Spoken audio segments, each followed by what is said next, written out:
Olá, alunos. Estamos de volta aqui com a unidade 2, onde a gente vai falar um pouco sobre isomeria. Então, o que vem ser isomeria? Isomeria é quando você tem compostos orgânicos diferentes, certo? Porém, com a mesma fórmula molecular, ok? Então, o termo isomeria vem de iso, que significa igual, e meros, que significa partes. Então, são compostos que têm pedaços semelhantes entre si, que no fim vai dar a mesma forma molecular. Então, observem que esses modelos são diferentes e as propriedades físicas também são diferentes. A gente tem aí um álcool e um éter, certo? Duas funções diferentes, mas a fórmula molecular, no caso, é a mesma. Eu tenho aí para os dois C4H10O. Observem as propriedades. Então, mudou apenas a organização dos átomos e as propriedades já são diferentes. Então, nesse caso aí, temos isômeros. A isomeria ela se divide em algumas partes, certo? Eu posso ter a isomeria plana e a isomeria espacial. Eu posso chamar a isomeria de plana quando os grupos, os compostos, eles puderem ser diferenciados a partir da fórmula estrutural plana. Nem sempre isso é possível, certo? Muitas vezes você precisa enxergar os compostos espacialmente. Nesse caso, a gente vai ter no caso, a isomeria espacial. Quando eles puderem ser distinguidos pela fórmula estrutural plana, a gente tem a isomeria plana. A isomeria plana pode se dividir em isomeria de cadeia, de posição, de função e metameria. E a espacial, a gente pode ter geométrica e óptica.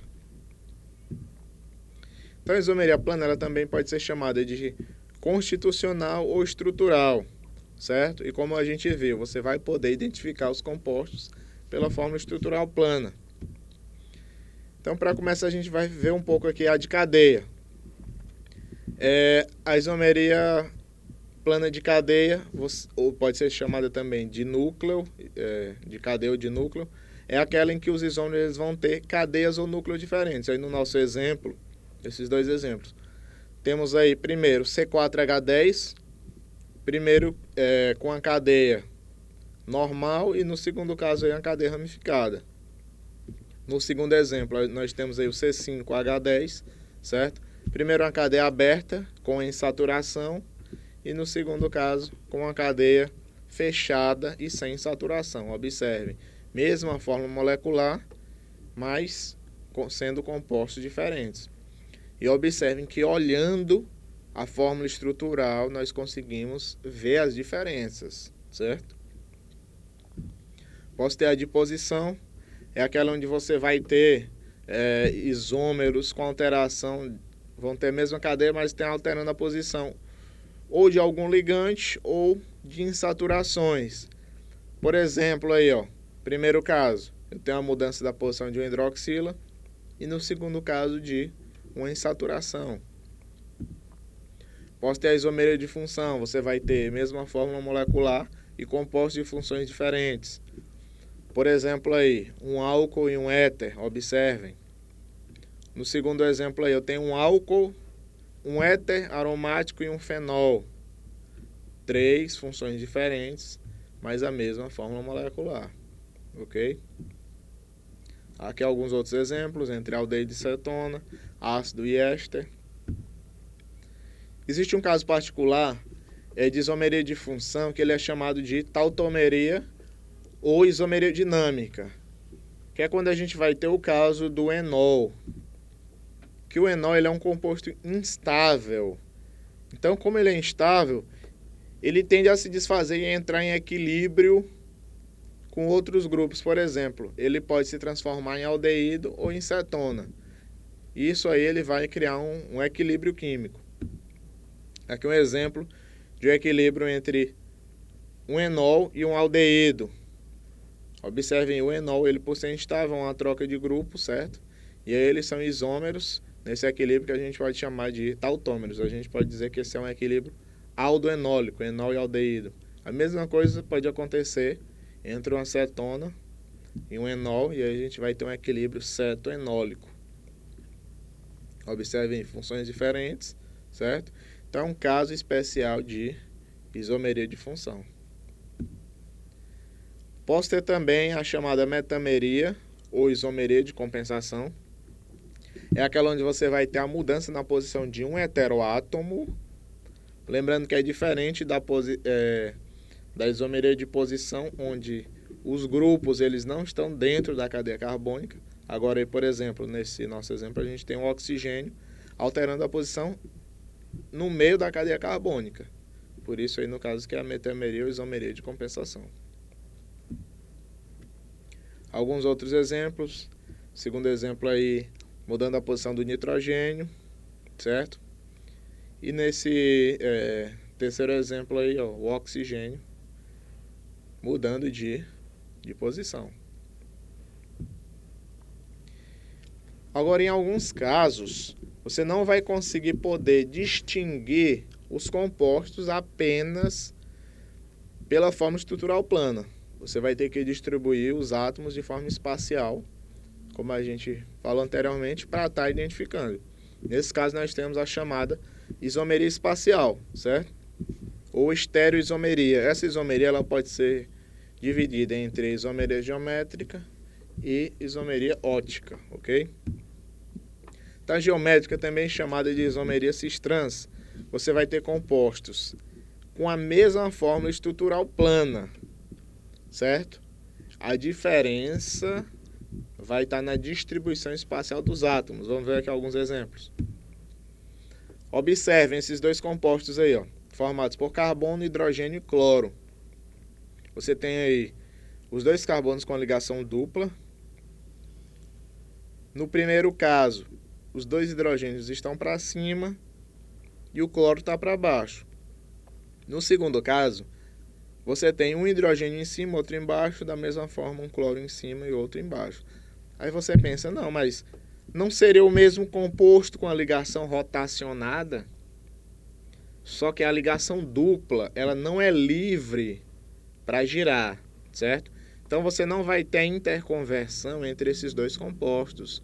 Um não vai se transformar no outro. Então eles são considerados compostos diferentes, porque a ligação dupla ela não é livre para rotacionar.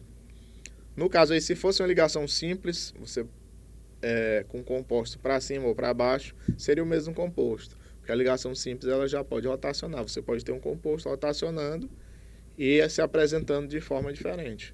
No caso da ligação dupla, isso não pode acontecer. Então, observem aí. O primeiro caso, os dois átomos de cloro estão do mesmo lado de um plano. Esse tipo de configuração a gente vai chamar de cis. Quando estiverem em lados opostos, é uma configuração que a gente vai denominar de trans, ok? Então, ó, no nome, se você precisa identificar a configuração, é o ideal que você identifique. Por exemplo, eu tenho cis 1,2 de cloroeteno e tenho trans 1,2 de cloroeteno. Para esse tipo de isomeria acontecer, certo? É necessário uma coisa. Vamos supor que eu tenho aí dois carbonos ligados e o carbono, primeiro carbono aí do lado esquerdo, eu tenho R ligado a R1, R2 e o outro carbono ligado a R3 e R4. Para ter isomeria geométrica, a condição é que R1 seja diferente de R2 e o R3 seja diferente do R4, sendo que o R1 pode ser igual ao R3 ou R4 e o R2 pode também ser igual ao R3 ou R4. Mas R1 e R2 tem que ser diferentes e R3 e R4 também tem que ser diferentes. Existe ainda a isomeria cis e trans em compostos cíclicos, também pode acontecer, certo? Então, por exemplo, aí, nós temos dois ciclos com 3 carbonos. Como esses elementos aí não vão estar livres também para rotacionar, a gente pode ter esse tipo de isomeria. No primeiro caso aí eu tenho os dois cloros para cima e os hidrogênios para baixo. E no segundo caso eu tenho essa troca, um hidrogênio para cima, outro para baixo, um cloro para cima e outro para baixo. Então seria também os casos de cis e trans. ok? Na nomenclatura a gente pode também estar identificando o cis e o trans. Então, quando algumas margarinas são produzidas e querem obter uma consistência mais sólida, geralmente se faz um acréscimo de hidrogênio, uma hidrogenação. Então, o que é que acontece? Observem as estruturas aí desses ácidos aí. Observem que aquele que não tem saturação, a cadeia dele, ela é mais, vamos dizer assim, ela é mais plana. Isso aí, quando você tem várias moléculas dessa daí, elas vão ter um encaixe melhor, certo? E esse encaixe vai fazer com que os pontos de fusão e ebulição aumentem. Então, por isso, na produção de margarina, geralmente as gorduras elas vão passar por uma hidrogenação, exatamente para deixar o composto saturado e aumentar aí o seu ponto de fusão. Observe esses compostos. Olhem os dois casos aí. Os ligantes R1, R2, R3, R4 são todos diferentes. Nesse tipo de caso, fica difícil utilizar a denominação cis-trans. Como é que você vai saber quem é o cis e quem é o trans nesse tipo de situação? Então, para isso, existem outras denominações, que a denominação é e Z, certo? Para utilizar a denominação E e Z, você vai ter que estabelecer prioridades para os grupos. Então, quando você tiver grupos de alta prioridade do mesmo lado do plano, você vai chamar isso aí de Z. Grupos de alta prioridade em lados opostos, você vai chamar isso aí de E. Então, o Z seria o correspondente, vamos dizer assim. Claro que não é a mesma coisa, mas seria mais ou menos o correspondente ao cis e o E seria o correspondente ao trans, ok? Mas como saber essa prioridade? Tem algumas regrinhas. Então, primeira regra que você vai ver é o número atômico. Então, você vai ver o que é que está ligado ao carbono.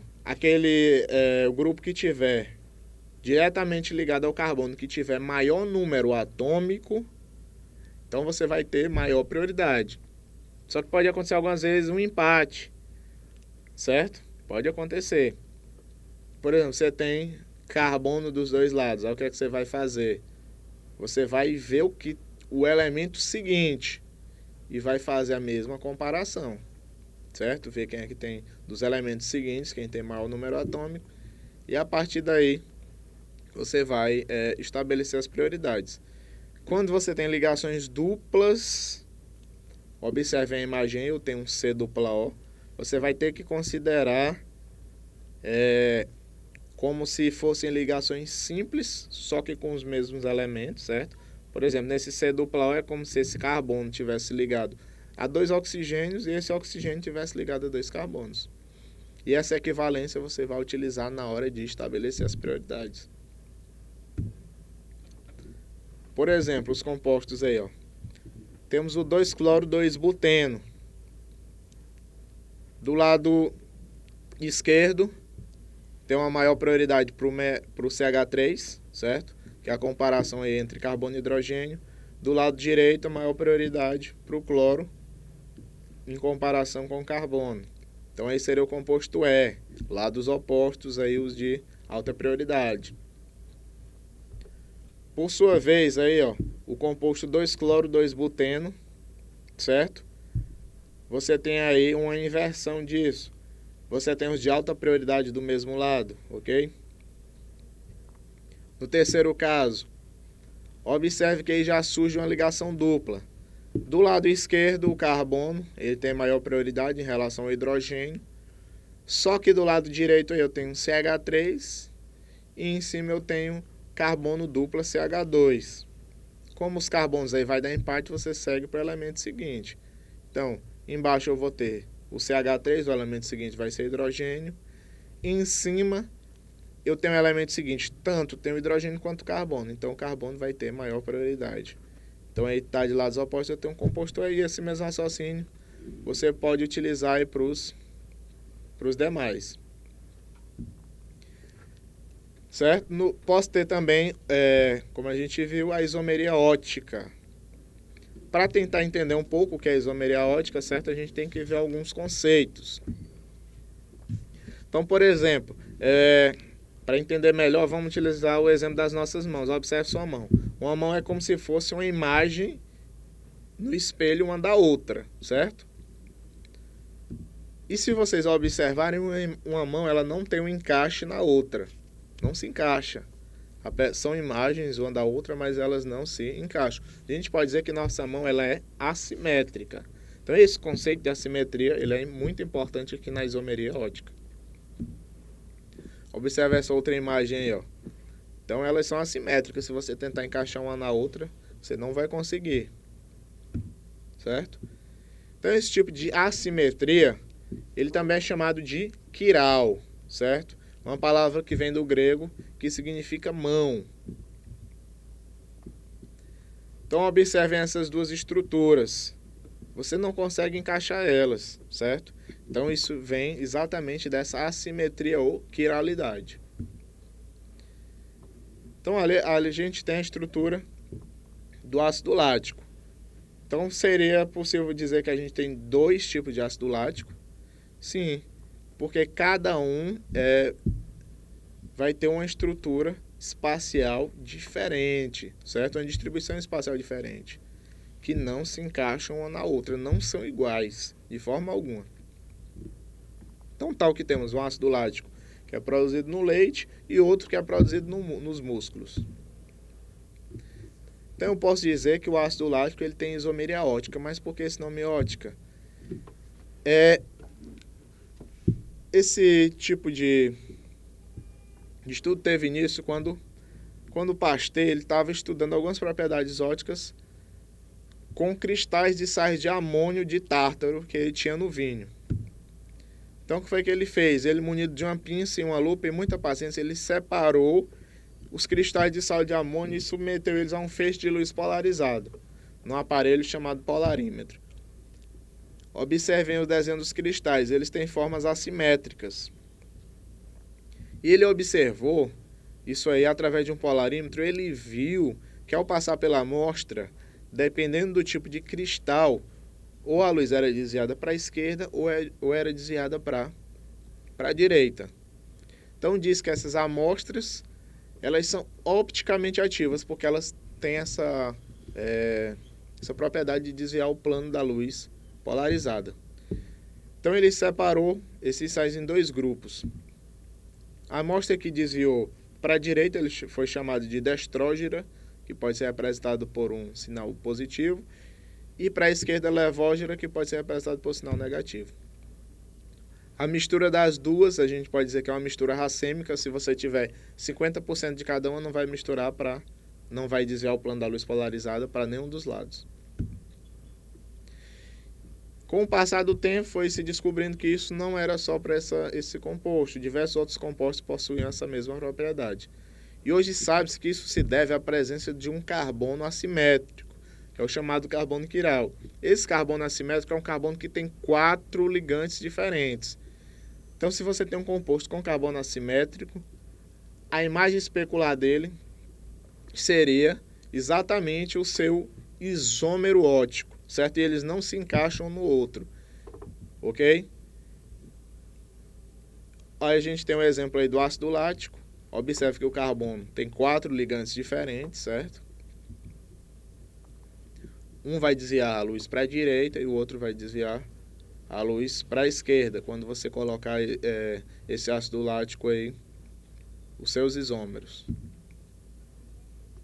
Então, quando a gente tem a isomeria ótica, o que é que acontece? Eu tenho um composto e sua imagem no espelho, formando 2 isômeros. Quando você vai dar o nome para o composto, muitas vezes você não, pela estrutura, você não sabe se o composto vai desviar a luz para a direita ou para a esquerda, para você estar identificando se ele vai ser destrógeno ou levógeno. Então, para identificar a diferença desses compostos, você vai utilizar a chamada configuração absoluta do carbono assimétrico. Então, você vai ter que identificar ele utilizando ou a letra R ou a letra S, certo? Que vão significar direita ou esquerda. Então, essas letras é que vão diferenciar os carbonos assimétricos. Para poder dar essa denominação, também tem algumas regrinhas. Primeiro, você tem que utilizar as projeções de Fischer. Você vai colocar a cadeia principal do composto na vertical e o grupo mais oxidado no topo. As linhas verticais, elas vão representar as ligações que estão para trás, as horizontais as que estiverem para frente do plano, ok? E você vai utilizar aquelas mesmas regras que a gente viu na isomeria geométrica para identificar a prioridade. Então, por exemplo, aí, ó, quando você estabelecer a prioridade dos grupos ligados ao carbono, o que é que você vai fazer? Você esquece o grupo de menor prioridade e vai seguindo os grupos na sequência da prioridade. Por exemplo, 1, 2 e 3. Você vai em ordem decrescente de prioridade, certo? E aí o que é que você vai fazer? Se o sentido for horário e o grupo de menor prioridade estiver para trás, isso aí você vai dizer que você tem uma configuração R. Se o sentido for anti-horário e o grupo de menor prioridade estiver para trás, você tem uma configuração S. Se o grupo de menor prioridade não estiver para trás, então você inverte isso aí. Se for horário, vai ser o S. Se for anti-horário, vai ser o R, ok? Então, observem aí, ó. A gente tem alguns grupos, a gente tem esse composto, certo? Vamos estabelecer as prioridades.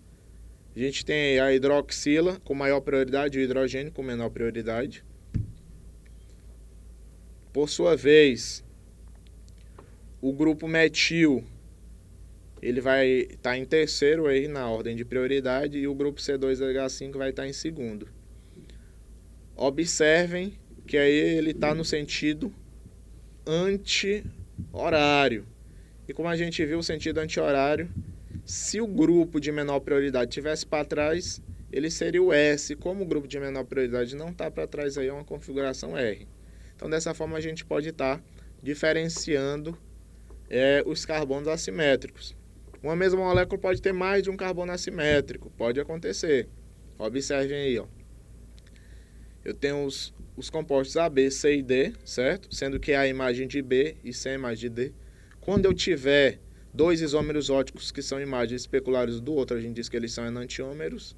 Se eles não forem imagem um do outro, a gente diz que eles são diastereoisômeros. Então, A é enantiômero de B e C é enantiômero de D, ok?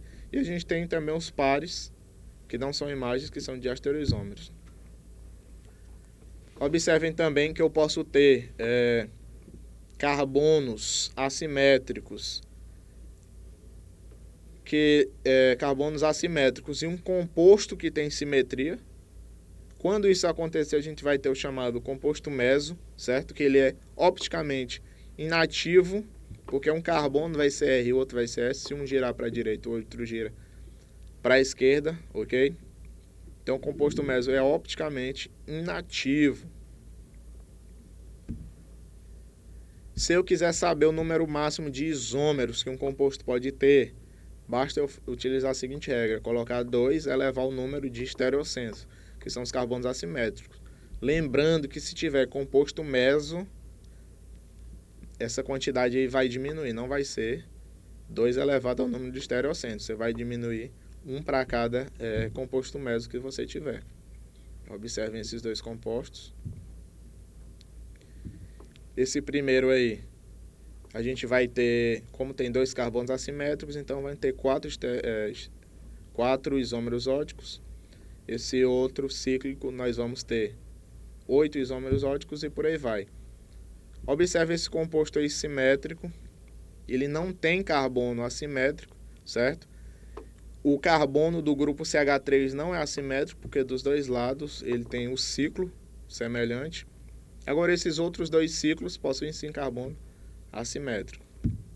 Ok? Então, concluindo, para a gente conhecer o comportamento químico de uma substância, muitas vezes basta as fórmulas moleculares ou estruturais planas, mas isso nem sempre vai acontecer. Algumas que você precisa enxergar espacialmente, ok? Então, obrigado.